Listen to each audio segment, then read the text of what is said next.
It's 2025 going into 2026, and people still think that breaking down the muscle fiber and building it back stronger is what stimulates new muscle growth. So today we're going to be talking about myofibular hypertrophy and sarcoplasmic hypertrophy, what the differences are and what you actually need to train for if you want to see real muscle growth.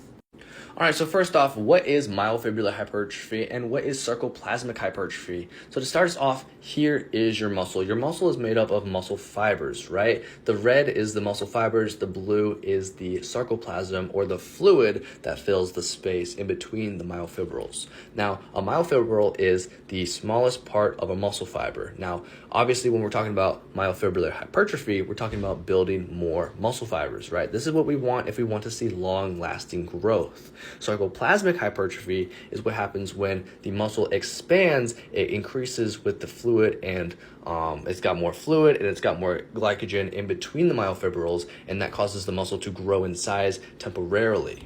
So the real question is, how do we get more myofibular hypertrophy and still get a good amount of sarcoplasmic hypertrophy without generating a ton of fatigue? Now, when you want to train for sarcoplasmic hypertrophy, essentially you're just training for the pump, right? So you're going to do a high amount of reps with low intensity to get a lot of blood flow. You want that blood flow flowing into the muscle, so that way the muscle expands, you get a nice pump. It feels great. We love it. Arnold said something about that.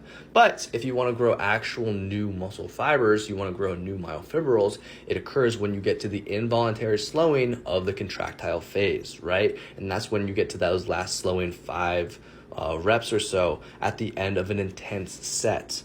Because what's happening is the proteins actin and myosin are pulling apart on a protein called titin, and it's that titin that gets stretched and signaled to stimulate new muscle growth that generates new myofibrils inside the muscle. So not muscle damage, it's the involuntary slowing of the contractile phase.